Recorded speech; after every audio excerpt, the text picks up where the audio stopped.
Beleza! Frão Rigor, nós somos Cristo. Estamos hoje no nosso dia 111 de 365 dias com o Senhor, agora no ano 2026, graças a Deus. Primeiramente, nós agradecemos a Deus, depois a você por chegar até aqui. Deus abençoe grandemente, em nome de Cristo Jesus, você e sua família, em nome de Cristo Jesus. Vamos lá! Hoje, para honra e glória, nós somos Cristo, estamos terminando o nosso livro de Esther. De Esther não, estamos terminando o nosso livro de Neemias. E para honra e glória, nós somos Cristo, estamos começando o livro de Esther. E assim, só um pouquinho sobre o contexto desse livro. É um livro muito lindo, porque Deus ele mostra como uma serva de Deus, ela tem a capacidade de ser usada por Deus para salvar não só uma pessoa, não só uma família, mas toda uma nação e inclusive toda uma terra, porque ela foi usada por Deus para poder manter a linhagem de Abraão, Isaac e Jacó, foi usada por Deus para poder manter a lei sagrada, para manter o culto ao Senhor, para manter o ordenamento do jeito que o Senhor estabeleceu, para poder manter a lei do Senhor. Então, assim, nós vamos ver aqui como o Senhor é maravilhoso em usar seus servos e suas servas. E isso aqui é muito lindo, é um livro muito lindo, que realmente o Senhor ele mostra o tempo inteiro a mão dele, o cuidado dele, o carinho dele, e mostra que é um Deus de perto, não de longe. E é um Deus que é presente. Então, assim, independente da situação. Então, assim, vamos lá. Dia 111 de 365 dias, para honra e glória do nosso Senhor Cristo. Neemias 12 a Esther 1. E vamos lá. Neemias 12. A lista dos sacerdotes e dos levitas. Estes foram os sacerdotes e os levitas que voltaram com Zorobabel, filho de Sealtiel, e com Jesua. E aqui é a mesma história. Aqui é uma genealogia. Se você quiser ir lendo, pode ir lendo, fica à vontade, não tem dor de cabeça nenhuma. E aqui vamos seguindo. É muita gente, mas vamos seguindo. É aquela questão, genealogia, você quer ir lendo, pode ir pausando aqui, pode ir lendo, fica à vontade. Vamos lá. Nos dias de Elisibe, o chefe das famílias dos levitas e dos sacerdotes, Joiada, Joanã e Jadua foram registrados durante o reinado de Dario, o persa. Ou seja, olha, gente aqui chegou, gente aqui foi registrada e estava fazendo parte da nação de Israel. O chefe das famílias dos descendentes de Levi, até a época de Joanã, filho de Eliasibe, foram registrados no livro das crônicas. Os líderes dos levitas foram Asabias, Serabias, Josua, filho de Cadmiel e seus colegas, que ficavam em frente deles quando entoavam louvores e ação de graça. Um grupo respondia a outro, conforme prescrito por Davi, homem de Deus. E aí você vê coisa linda, né? Um grupo respondia santo, outro respondia santo. Um grupo respondia santo, outro respondia santo. Olha que coisa maravilhosa. E justamente isso aqui é o louvor que Deus tem. Os querubins, quando eles estão ao redor do Senhor, um diz santo, o outro diz santo, que no caso é Kadosh. Kadosh, Kadosh, Kadosh, Kadosh. E aí continua. Adonai Elohu. O Senhor é um é o Senhor. Kadosh, Kadosh, Kadosh. Adonai de Sebaô. O Senhor é todo poderoso, Rei dos Reis. Então o tempo inteiro isso é entoado. Kadosh, Kadosh, Kadosh, Kadosh. Nos quatro cantos. E se Deus quiser, na visão de Ezequiel, nós vamos ver exatamente isso. Esse louvor é constante ao Senhor. E é exatamente o que Davi viu e entendeu e colocou os cantores para poder entoar dessa maneira. Enquanto um louvava, o outro também respondia, o outro também respondia, o outro também respondia o tempo inteiro. Isso é o louvor ao Senhor. E vamos seguir. Matanias, Baqueduquias, esse pessoal todo, eram porteiros, vigiavam os depósitos localizados junto às portas. Eles serviram nos dias de Joaquim, filho de Jesua, neto de Josadac, e nos dias do governador Neemias e de Esdras, sacerdote e escriba. E aí você vê, né? Esse pessoal aqui todo, ele fazia parte ali do conhecimento, né? Do sacerdote, do governador Neemias e de Esdras. E aí você vê coisa interessante. Quando você tem várias peças assim que fazem parte do mesmo período, o Senhor nos mostra, pela graça e misericórdia dele, vários pontos de vista a respeito da mesma situação. Então, assim, Neemias ele estava muito preocupado na reconstrução do muro. Já Esdras e Zorobabel estavam preocupados na justiça social, no culto ao Senhor, em voltar a seguir o que Deus estabeleceu, a justiça em Israel. Então, assim, cada um tem uma função muito importante. E esse é o corpo do Senhor. Olha, não há um órgão mais importante no corpo, ou não há um órgão menos importante no corpo. Todos os órgãos são fundamentais. Todos os órgãos têm sua importância, seja o maior, seja o menor. E isso justamente é para que isso acontece dessa maneira, para que ninguém venha se gloriar. Ninguém venha dizer, eu faço tudo, eu posso tudo, eu tudo posso. Nada disso. Todos nós somos dependentes e necessitamos da graça de Deus da mesma maneira. Assim, eu tenho falhas, eu tenho erros, mas o meu irmão, as minhas falhas, o meu irmão me cobre. E justamente as falhas do meu irmão eu cubro. E assim é. Esse é o reino do Senhor. A dedicação dos muros de Jerusalém. Por ocasião da dedicação dos muros de Jerusalém, os levitas foram procurados e trazidos de onde moravam para Jerusalém para celebrarem a dedicação alegremente, com cânticos e ações de graça, aos sons de símbolos, harpas e liras. Os cantores foram trazidos dos arredores de Jerusalém, dos povoados de Netofatias, de Bet-Gilgal e das regiões de Geba e de Azemavale, pois esses cantores haviam construído povoados para si ao redor de Jerusalém. Os sacerdotes e os levitas se purificaram cerimonialmente e depois purificaram também o povo e as portas e o muro e os muros. E aí você vê, né? A dedicação do templo do Senhor, apresentando a Deus ali toda a cidade. E isso é uma coisa que a gente tem que fazer. Nós temos que apresentar a Deus nossa cidade, nós temos que apresentar a Deus nossa casa, nós temos que apresentar a Deus nossa rua, nós temos que apresentar a Deus tudo que nós temos e tudo que usamos. Porque assim, se algo é apresentado a Deus, deixa de ser comum e passa a ser incomum. Isso é necessário. Nós temos que apresentar nossa vida a Deus. Ordenei aos líderes de Judá que subissem ao alto do muro. Também designei 2 grandes coros para darem graças. Um deles avançou em cima do muro, para a direita, até a porta do esterco. Osaías e metade dos líderes de Judá o seguiram. Azarias, Esdras, Mesulão, Judá, Benjamim, Semaías, Jeremias e alguns sacerdotes com trombetas, além de Zacarias, filho de Jonas, neto de Semaías, bisneto desse pessoal todo aqui, e seus colegas, esse pessoal todo aqui, que tocavam os instrumentos musicais prescritos por Davi. E aí você vê, lembra que Davi, além de construções, além de deixar toda a base do trono, além de conseguir juntar tudo que o templo do Senhor precisava para ser construído, além de tudo isso, ele também fez instrumentos aqui, os instrumentos o que Davi fez, a mando do Senhor, sendo mais uma vez usados para louvar o Senhor. Então, assim, o que é que Deus nos mostra? Muitas vezes a gente pode achar que a gente não vai fazer parte daquela bênção. Mas quem disse que não? Nós podemos fazer parte de forma direta. A gente pode diretamente fazer parte daquilo. Nós podemos fazer parte de forma indireta. Como? A gente pode levantar recursos, a gente pode levantar meios, a gente pode levantar provisões para abençoar aquilo, para que aquilo venha existir. E nós podemos também orar por aquilo, nos dedicar naquilo, trabalhar em prol daquilo, ter aquilo como sonho, ter aquilo como projeto e passar para frente. Então, assim, independente se você de forma direta, de forma indireta, ou de forma, digamos assim, mais não material, digamos assim, mais intelectual, independente de como você ajuda, ajude o reino dos céus. Faça parte disso, inclusive fazendo parte desse contexto, olha, o que eu posso fazer, eu estou fazendo. É exatamente isso. Mas só você pode curtir. Só você pode comentar aqui. Reino. Escreve aí reino. R-E-I-N-O. Escreve aí reino. Porque eu vou saber que chegou até aqui, né? Então, assim, isso você pode fazer. E quando você faz isso, você está literalmente sendo um propagador do reino dos céus na terra. Você está literalmente sendo um servo do Senhor, expandindo o reino de Deus. E a gente está aqui nessa luta. Estamos aqui juntos para a honra e glória do Senhor. Eu, você e o Senhor no nosso meio. Então, ó, bota aí reino e curte aqui para que você seja instrumento de Deus para levar o reino dos céus para as pessoas, mais vidas, mais almas, em nome de Cristo Jesus. Vamos lá.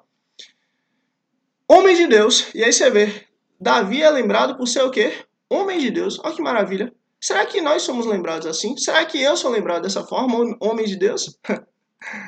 É isso, né? Vamos pedir ao Senhor misericórdia, porque eu acho que se eu fosse me analisar, eu não seria lembrado por ser homem de Deus. Porque eu sou tão falho, sou tão pecador, sou tão errante. Misericórdia.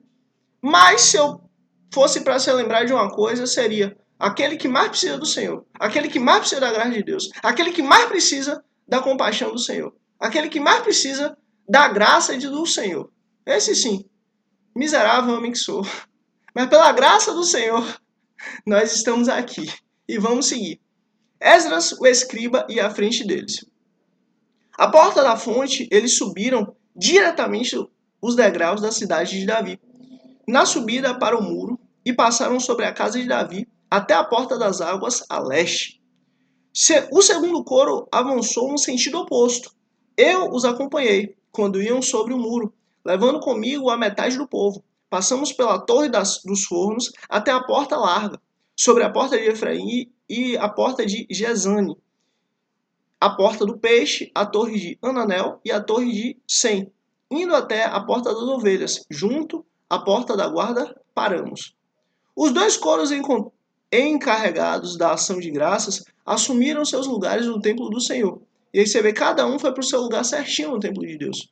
Porque as coisas do Senhor são organizadas. As coisas do Senhor não são assim, a lá vão ter. É tudo arrumado. O que eu também fiz, acompanhado de metade dos oficiais e dos sacerdotes, Eliaquim, Maséias, esse pessoal todo aí. Os coros cantaram sob a direção de Jesraías.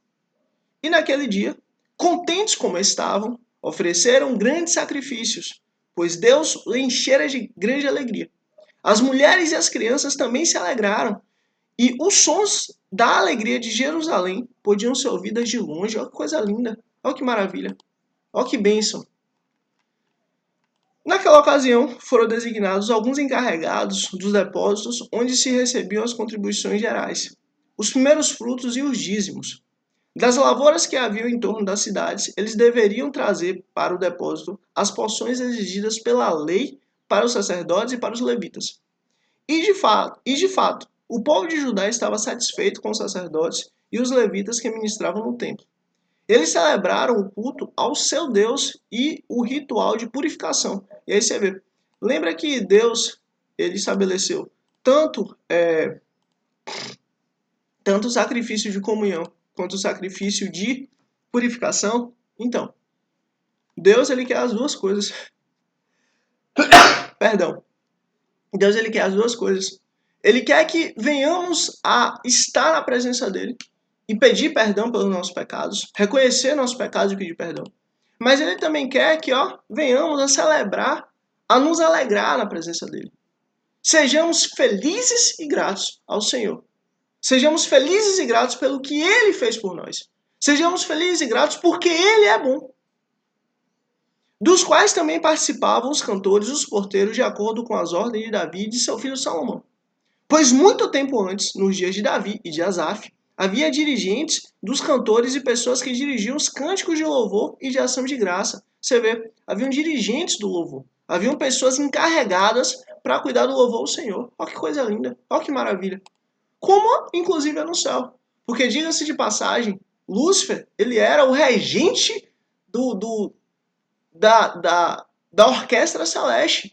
Ele era o anjo da guarda do Senhor. Ele era o que estava ali diante de Deus. O que estava ali, né, ministrando na presença do Senhor. Vinha para a terra para poder louvar a Deus, para poder entoar os louvores a Deus e voltar lá. A terra era para ele um conservatório, era um lugar onde ele aprendia, era um lugar onde ele se aperfeiçoava. Mas ele deixou a vaidade, o ego subir no coração, pronto. Daí para frente, só para trás. Mas assim, havia essa organização no céu. E há essa organização no céu. E aqui também estava sendo replicado essa organização maravilhosa. Conforme o que o Senhor disse lá atrás e colocou isso no coração de Davi e Davi passou para frente. Versículo 47. Assim, nos dias de Zorobabel e de Neemias, todo Israel contribuía com ofertas diárias para os cantores e para os porteiros. Também separavam a parte pertencente aos outros levitas. E os levitas separavam a porção dos descendentes de Arão. Você vê todo mundo um cuidando do outro, um cuidando do outro, um cuidando do outro, como tem que ser. Neemias capítulo 13. E esse, no caso, é o último capítulo do livro de Neemias, para honra e glória do nosso Jesus Cristo. as últimas reformas realizadas por Neemias. Naquele dia, o livro de Moisés foi lido em alta voz diante do povo. Olha que coisa linda. Todo mundo está reunido, pronto, vamos ler o livro da lei do Senhor. Vamos ler a lei do Senhor. Vamos ler o que o Senhor nos disse. E nele achou-se escrito que nenhum amonita ou moabita jamais poderia ser admitido no povo de Deus. E lembra que Deus ele fez essa separação desse povo? Por quê? Porque esse povo era um povo muito mau, era um povo que lutou contra Israel. É um povo que fez alianças contra Israel.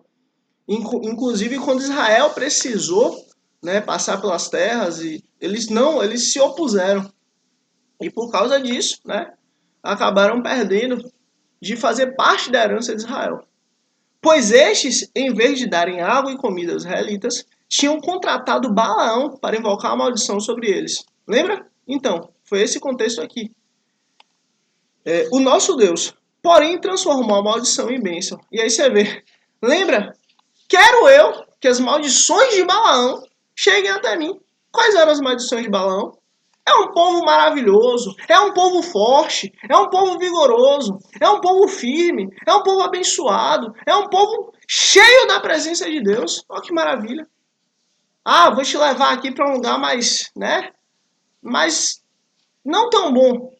Chega lá, que Deus abençoe muitíssimo Israel, que seus filhos cresçam, que seus rebanhos aumentem, que nunca falte pastagem, que seja um povo cheio da presença do Senhor, que a mão do Senhor esteja sobre esse povo, que tudo que eles façam vá bem. Ó, vou te levar aqui onde ficam os leprosos. Vou te levar onde ficam os leprosos, ou seja, aqueles que estavam ali, né, afastados da comunidade por estarem impuros. Chega lá, que verdadeiramente o Deus de Israel multiplique por milhares esse povo, que esse povo seja uma bênção, que esse povo seja cheio da presença de Deus e leve a presença de Deus para toda a terra. Meu Deus, peraí, eu te contratei, Balão, para você amaldiçoar. Que maldição é essa? Aí Balão fala o quê? É isso. Eu só falei aquilo que Deus colocou no meu coração. Então, assim, mesmo neste tempo, Deus já tinha deixado claro, ó, os moabitas, cadê? Os amonitas e os moabitas não vão fazer parte da herança de Israel por causa disso. Quando o povo ouviu essa lei, excluiu de Israel todos os que eram de ascendência estrangeira. E aí foi um racha aqui que aconteceu nesse momento. Antes disso, o sacerdote Elisibe tinha sido encarregado dos depósitos do templo do nosso Deus. E ele era parente próximo de Tobias. Ele havia cedido uma grande sala, anteriormente utilizada para guardar as ofertas de cereal, o incenso e os utensílios do templo, e também o dízimo do trigo, do vinho novo e do azeite prescritos para os levitas, para os cantores e para os porteiros, além das ofertas para os sacerdotes. Mas enquanto isso estava acontecendo, eu não estava em Jerusalém, pois no 32º ano do reinado de Artaxerxes, rei da Babilônia, voltei ao rei. Lembra que Neemias, ele tinha falado, rei, ó, se acho graça em ti, que eu vá reconstruir Jerusalém. E aí o rei falou, tudo bem, mas quando você terminar, volte. Então, eles marcaram ali, e agora ele estava cumprindo a palavra. Isso aqui é muito importante. Olha, cumpra a sua palavra. Se você deu sua palavra, cumpra. Cumpra! Algum tempo depois, pedi sua permissão e voltei para Jerusalém. E aí você vê, Neemias era governador de Jerusalém. Neemias tinha todo o poder lá em Jerusalém. Mas, ó, Neemias se submetia a Deus. Neemias se submetia ao rei Artaxerxes. Sabe o que significa? Nós jamais vamos estar debaixo de total liberdade. Sempre precisamos nos submeter a Deus. E sempre pode ser que Deus coloque pessoas para que nós venhamos a nos submeter. Então, assim, entenda. Submissão é uma bênção. Submissão faz parte da bênção de Deus. Se submeta. E aceite também cuidar daqueles que se submeteram a você. É uma via de mão dupla. Aqui soube do mal que Elisibe fizera ao ceder uma sala a Tobias nos pátios do templo de Deus. Fiquei muito aborrecido e joguei todos os móveis de Tobias fora da sala. Mandei purificar a sala e coloquei de volta neles os utensílios do templo de Deus, com as ofertas de cereal e o incenso. Também fiquei sabendo que os levitas não tinham recebido a parte que lhes era devida e que todos os levitas, cantores responsáveis pelo culto, haviam voltado para suas próprias terras. Ou seja, cada um voltou, né, para viver sua vida e estava nem aí para as coisas do Senhor. Por isso repreendi os oficiais e lhe perguntei: por que essa negligência com o templo de Deus? Então convoquei os levitas e os cantores e os coloquei em seus postos. Você vê, Neemias ainda estava ali trabalhando fielmente na obra do Senhor. E todo o povo de Judá trouxe os dízimos do trigo, do vinho, do azeite aos depósitos. Coloquei o sacerdote Selemias, o escriba Zadok e um levita chamado Padaías como encarregados do depósito e fiz em Anã, filho de Zacur, neto de Matatias, assistente deles. Porque esses homens eram de confiança. E aí você vê, será que você é um homem de confiança? Será que você é uma mulher de confiança? Sejamos, busquemos ser. Porque quando somos homens de confiança, quando somos mulheres de confiança, isso é honra a Deus. Eles ficaram responsáveis pela distribuição de suprimentos aos seus colegas. Lembra-te de mim por isso, meu Deus, e não te esqueças do que fiz com tanta fidelidade pelo templo do meu Deus e pelo seu culto. E aí você vê, né? Olha, Deus ele conhece nosso coração. Deus ele nos conhece. Deus ele sabe realmente o que passa aqui dentro. Não adianta você querer falar o que falar. Olha, você pode dizer para o mundo o que você quiser, mas Deus conhece o seu coração. E pelo fato de ele conhecer o seu coração, ele vai julgar você. Porque assim, ó, o julgamento de Deus ele é ruim para quem não está debaixo da aliança de Deus. Mas o julgamento de Deus é uma bênção para nós que buscamos a ele, em nome de Jesus. Por quê? Porque justamente Deus, ele sabe a nossa fragilidade. Ele sabe a nossa fraqueza. Ele sabe aquilo que precisamos. Olha, eu não posso dizer que todos os momentos o nosso querer é mal. Porque o nosso querer, ele pode ser alimentado pela vontade de Deus. Pode ser que Deus venha colocar o querer dele no nosso coração. Amém. Mas na maior parte das vezes, 90% das vezes, o nosso querer é mal. 90% das vezes o nosso querer, ele nos leva para distante de Deus. Porque 90% do nosso querer, ele vem do desejo. E o desejo vem da carne. O desejo vem do mundo. Então, assim, Deus, ele garante que tudo aquilo que nós precisamos, ele já nos deu. Porque ele garante pela honra do nome dele, porque nós somos as suas ovelhas. Então, se algo que você não tem, você falar, tá faltando isso, ou eu não tenho isso, não é porque necessariamente está faltando, mas é porque aquilo necessariamente você não precisa. Porque Deus ele fala, olha, pela honra do meu nome, eu guardo vocês, eu zelo vocês. Se Deus quiser, nós vamos ler isso, inclusive. Então, assim, se algo te falta, ou que você acha que falta, não é porque de fato falta, mas é porque aquilo não era necessário. Então, assim, o oposto é verdadeiro. Quando nós cuidamos da coisa do Senhor, quando nós cuidamos do Senhor, quando nós cuidamos de fazer a obra dele, ele coloca um desejo positivo em nosso coração. Mas assim, é dentro desse contexto. Agora, tirando o desejo positivo que Deus coloca no nosso coração, o resto é todo. Todos os desejos são maus. O resto, todos os desejos são péssimos. Então, toma muito cuidado com seus desejos. Muito cuidado. E aí você vê, lembra-te de mim, que tratei com tanta fidelidade. Naqueles dias vi que em Judá alguns trabalhavam nos tanques de prensar uvas no sábado e ajuntavam trigo e o carregavam em jumentos, transportando com vinho, uvas, figos e todo tipo de carga. Tudo isso era trazido para Jerusalém em pleno sábado. E aí você vê o que é que Deus falou. Olha, no sábado ninguém vai trabalhar, vai todo mundo descansar, acabou. É o dia do Senhor, é o dia do descanso, tem que ser um dia diferente. Então os adverti que não vendesse alimentos nesse dia. Havia alguns da cidade de Tiro que moravam em Jerusalém e que no sábado traziam e vendiam peixes e toda espécie de mercadoria em Jerusalém para o povo de Judá. Diante disso, repreendi os nobres de Judá e lhe disse: como é que vocês podem fazer tão grande mal, profanando o dia de sábado? Hã? Por acaso os seus antepassados não fizeram o mesmo, levando o nosso Deus a fazer toda essa desgraça sobre nós e sobre essa cidade? Pois agora, profanando o sábado, vocês provocaram maior ira contra Israel. E aí você vê, Deus, no quarto mandamento, ele disse, guardai, pois, o dia de sábado. Acabou. Não é para trabalhar 7 dias, é para trabalhar 6. Ponto. Ah, mas no sábado eu vou aqui fazer esse negócio e tal. Ó, você tem 6 dias para você fazer negócio. No 7º dia você tem que não fazer negócio. É isso. O jogo é esse. Vai ficar com sua família, vai ficar com seus amigos, vai pro templo, vai ficar em casa, vai descansar. Tem que ser um dia diferente. E acabou. Quando as sombras da tarde cobriam as portas de Jerusalém, na véspera do sábado, ou seja, na sexta-feira, quando as sombras começavam a cobrir ali as portas de Jerusalém, ordenei que essas fossem fechadas e só fossem abertas depois que o sábado estivesse terminado, ou seja, às 6 horas do próprio sábado. Coloquei alguns dos meus homens de confiança junto às portas para que nenhum carregamento pudesse ser introduzido no dia de sábado. Ou seja, acabou. Ah, eu tenho aqui milhares de quilos de ouro para dar para Neemias. Não quero, jogue fora. Para mim não vale nada. Está sendo profanado o sábado, não.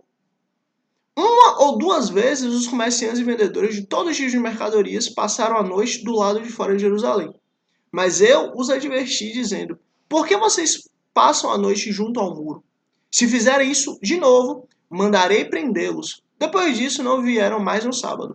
Então ordenei aos levitas que se purificassem e fossem vigiar as portas a fim de que o dia de sábado fosse respeitado como sagrado, fosse respeitado como santo, fosse respeitado como kadosh.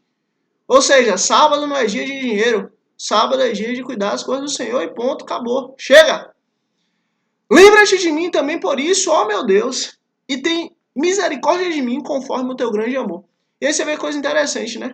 Neemias pediu para ser lembrado a Deus pela reconstrução do muro e pediu para ser lembrado a Deus pela guarda do sábado. O que acontece? O que significa? Neemias era um homem muito sábio. O que isso significa?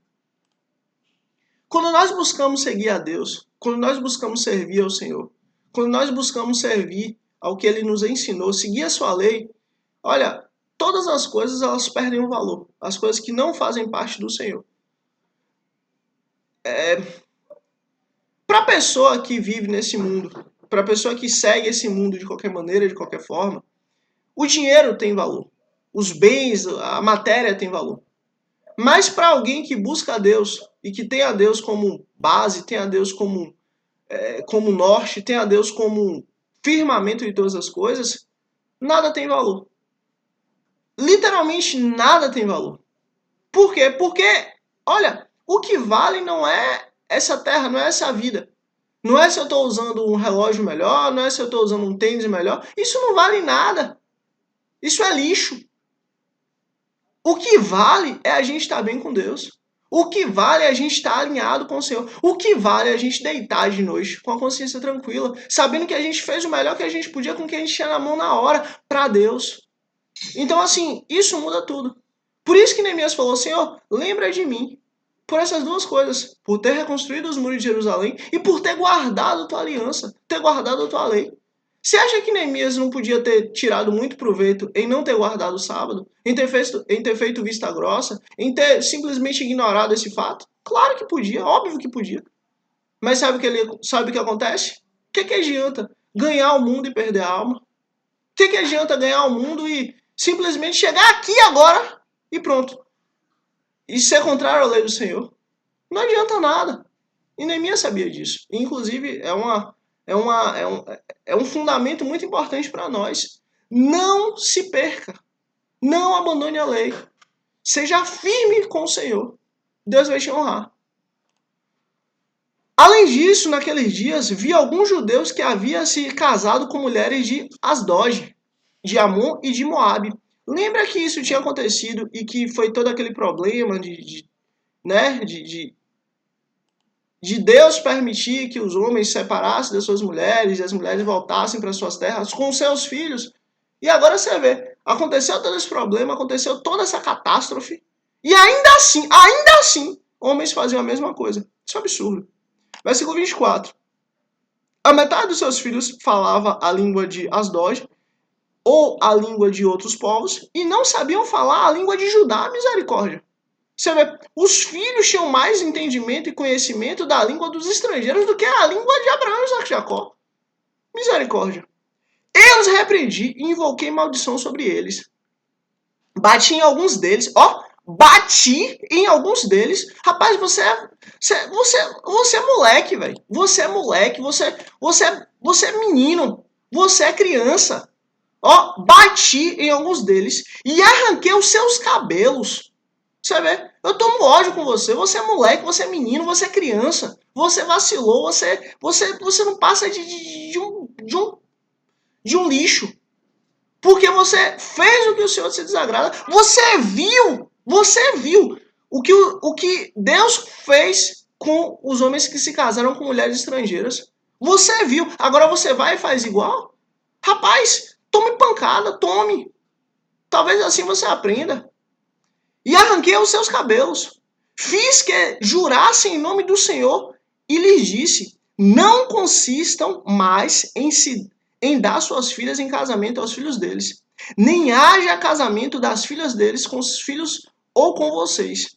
Não foi por causa desse casamento com esses que Salomão, rei de Israel, pecou. E aí você vê, Neemias usa logo o exemplo de Salomão, o rei de Israel, o homem mais sábio que pisou na face da terra depois de Cristo. Não foi por causa desses casamentos que Salomão pecou. Não foi por causa desses casamentos que Salomão errou. Agora vai você, o esperto, vai tentar fazer isso. Você é uma porcaria. Entre muitas nações não havia rei algum como ele. Ele era amado por seu Deus. E o seu Deus o fez rei sobre todo Israel. Mas até mesmo ele foi induzido ao pecado por mulheres estrangeiras. Você vê, se até Salomão caiu por causa de mulher estrangeira, quem é você para não cair? Como podemos tolerar o que ouvimos? Como podem vocês cometer essa terrível maldade e serem infiéis ao nosso Deus? Casando-se com mulheres estrangeiras. Como é que vocês podem fazer uma traição dessa com Deus? Como é que vocês podem fazer uma coisa tão suja como essa? Um dos filhos de Joiada, filho de Sumo sacerdote Elisibe, era genro de Sambalate, o Eronita. Eu o expulsei para longe de mim. Não te esqueças deles, ó meu Deus, pois profanaram o ofício sacerdotal e a aliança do sacerdócio e dos levitas. Dessa forma purifiquei os sacerdotes e os levitas de tudo o que era estrangeiro, e lhes designei responsáveis, cada um em seu próprio cargo. Também estabeleci regras para as provisões de lenha, determinando as datas certas para serem trazidas e para os primeiros frutos. Em tua bondade, lembra-te de mim, ó meu Deus. Essas foram as últimas palavras de Neemias, para a honra e glória do nosso Senhor Cristo. As últimas palavras do livro de Neemias, para a honra e glória do nosso Senhor Cristo. E vamos lá, para um dos livros mais lindos da lei do Senhor, o livro de Esther, da rainha Esther, essa mulher de Deus. A rainha Vasti afronta o rei. Foi no tempo de Xerxes, que reinou sobre 127 províncias, desde a Índia até a Etiópia. Rapaz, o cara mandava em tudo. Índia e Etiópia era o quê? Era ali Ásia até basicamente África. Então era um império absurdamente gigante. Naquela época o rei Xerxes reinava em seu trono na cidadela de Suzã. E no terceiro ano do seu reinado, deu um banquete a todos os seus nobres e oficiais. Estavam presentes os líderes militares da Pérsia e da Média, os príncipes e os nobres das províncias. E aí você vê, lembra da Pérsia? Pérsia era ali governada por Ciro. Lembra de Ciro, que foi usado por Deus para poder libertar Israel da Babilônia? Então era amigo de Ciro, era essa galera aí. Durante 180 dias, ele mostrou a enorme riqueza do seu reino, o esplendor e a sua glória, de sua majestade. 180 dias, quase o que? Um terço de ano. O cara tava ali só ostentando, imagina. Terminando esses dias, o rei deu um banquete no jardim interno do palácio de 7 dias para todo o povo que estava na cidade de Suzã, dos mais ricos aos mais pobres. O jardim possuía forrações em branco e azul, presas com cordas de linho branco e de tecido vermelho. Você vê tudo coisa extremamente cara, absurdamente cara. Ligadas por anéis de prata a colunas de mármore. Tinha assentos de ouro e de prata no piso, de mosaicos de pórfiro, de mármore medrepérola e outras pedras preciosas. Pela generosidade do rei, o vinho real era servido em grande quantidade, em diferentes taças de ouro. Você vê, em diferentes taças de ouro. Você vê, o negócio era tão extraordinário que era servido em taças de ouro. Por ordem real. Cada convidado tinha permissão de beber o quanto desejasse, pois o rei tinha dado instrução a todos os mordomos do palácio que o servissem à vontade. Enquanto isso, a rainha Vashti também oferecia um banquete às mulheres no palácio do rei Xerxes. No 7º dia, quando o rei Xerxes já estava alegre por causa do vinho, tinha tomado um bocado, ordenou aos seus oficiais que o serviam, Meldã, esse pessoal aí, que trouxessem à sua presença a rainha Vashti, usando a coroa real. E ela queria mostrar aos seus súditos, e ele queria mostrar aos seus súditos e aos nobres a beleza dela, pois era de fato muito bonita. Você vê, o cara queria mostrar a beleza da mulher dele, né? Queria mostrar que ele tinha uma mulher muito bonita. Olha, não mais que a minha, para honra e glória do nosso Senhor Cristo, eu tenho certeza absoluta. E vamos seguir. Quando, porém, os oficiais transmitiram a ordem do rei à rainha Vashti, essa se recusou a ir. E o rei ficou furioso e indignado. E aí você vê, o rei era bobo, né? O rei, não, eu quero mostrar a beleza da minha mulher. Aí a mulher simplesmente não quer, aí ele fica chateado, fica furioso, indignado. Enfim, cada um com seu problema, né? O problema do rei, um dos principais era esse aí, né? Mas tudo isso estava fazendo parte da mão do Senhor. Deus estava trabalhando em todo o tempo. E vamos ver aqui o desenrolar da mão de Deus. Como era costume o rei consultar especialistas em questões de direito e justiça, ele mandou chamar os sábios que entendiam das leis. E aí você vê, olha, isso aqui é uma instrução para nós. Nós temos que ter pessoas ao nosso redor para nos instruir. Nós temos que ter pessoas ao nosso redor para nos dar sabedoria, para nos lembrar do que temos que fazer de certo e de errado. Nós temos que ter conselheiros. E que eram muito amigos do rei. Carcena, Setá, Adamata, Tarsis, esse pessoal todo aí. Eles eram os 7 nobres da Pérsia e da Média, que tinham acesso direto ao rei e eram os mais importantes do reino. Tá vendo aqui a Pérsia de novo aqui, tendo um local de destaque, digamos assim? Então, o rei lhes perguntou, de acordo com a lei, o que se deve fazer à rainha Vashti? Ela não obedeceu à ordem do rei Xerxes, transmitida pelos oficiais. Você vê, a rainha Vashti simplesmente se negou a ir lá na presença do rei, conforme o rei tinha ordenado, né? E agora ele está perguntando, e aí, o que é que deve ser feito? Então Memuca respondeu na presença do rei e dos nobres. A rainha Vashti não ofendeu somente ao rei, mas também a todos os nobres e os povos de todas as províncias do rei Xerxes. Pois a conduta da rainha se tornará conhecida por todas as mulheres, e assim também elas desprezarão seus maridos e dirão, o rei Xerxes ordenou que a rainha Vashti fosse a sua presença, mas ela não foi. Você vê, a esposa do rei Xerxes desobedeceu o rei, e agora pronto, agora todas as mulheres vão desobedecer seus maridos. Hoje mesmo as mulheres persas e medas da nobreza que ficarem sabendo do ocorrido da rainha agirão da mesma maneira com todos os nobres do rei.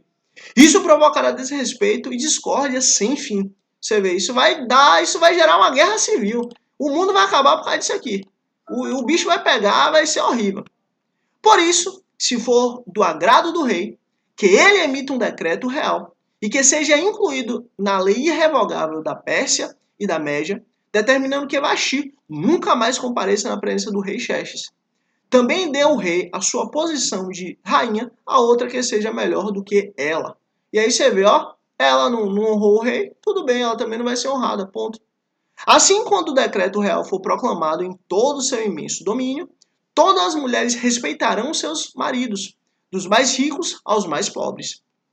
O rei e os seus nobres aceitaram de bom grado o conselho, de modo que o rei pôs em prática a proposta de Memucã. Para isso, enviou cartas a todas as partes do reino, a cada província e a cada povo, em sua própria escrita, em sua própria língua, proclamando que todo homem deveria mandar em sua própria casa.